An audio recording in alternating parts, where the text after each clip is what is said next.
شروع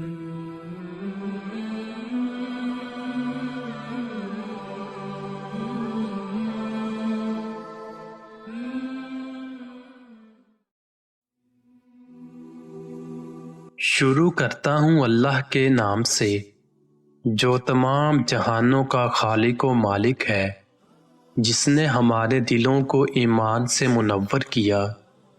پیارے بھائیو، خلیفہ عبد الملک بن مروان بیت اللہ کا طواف کر رہا تھا۔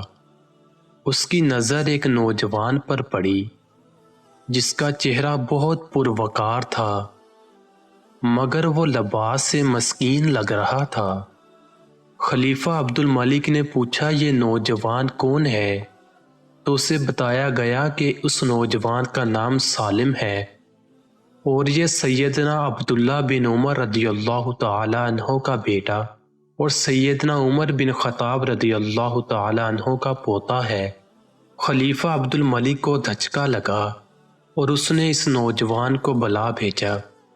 خلیفہ عبد الملک نے پوچھا کہ بیٹا، میں تمہارے دادا سیدنا عمر فاروق رضی اللہ عنہ کا بڑا مداح ہوں۔ مجھے تمہاری یہ حالت دیکھ کر بڑا دکھ ہوا ہے۔ مجھے خوشی ہوگی اگر میں تمہارے کچھ کام آ سکوں۔ تم اپنی ضروریات بیان کرو، جو مانگو گے تمہیں دیا جائے گا۔ نوجوان نے جواب دیا، اے امیر المومنین، میں اس وقت اللہ کے گھر بیت اللہ میں ہوں اور مجھے شرم آتی ہے کہ اللہ کے گھر میں بیٹھ کر کسی اور سے کچھ مانگوں۔ خلیفہ عبد الملک نے اس کے پرمتانت چہرے پر نظر دوڑائی اور خاموش ہو گیا۔ خلیفہ نے اپنے غلام سے کہا کہ یہ نوجوان جیسے ہی عبادت سے فارغ ہو اسے میرے پاس لے کر آنا۔ سالم بن عبداللہ رضی اللہ عنہ بن عمر رضی اللہ تعالی عنہ جیسے ہی فارغ ہو کر حرم کعبہ سے باہر نکلے تو غلام نے ان سے کہا کہ امیر المومنین نے آپ کو یاد کیا ہے۔ سالم بن عبداللہ رضی اللہ عنہ خلیفہ کے پاس پہنچے۔ خلیفہ عبد الملک نے کہا، نوجوان، اب تو تم بیت اللہ میں نہیں ہو، اب اپنی حاجت بیان کرو۔ میرا دل چاہتا ہے کہ میں تمہاری کچھ مدد کروں۔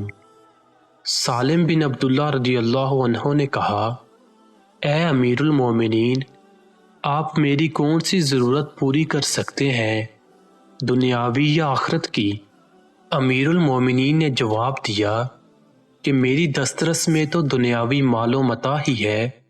سالم بن عبداللہ رضی اللہ عنہ نے جواب دیا، اے امیر المومنین، دنیا تو میں نے کبھی اللہ سے بھی نہیں مانگی جو اس دنیا کا مالک کل ہے۔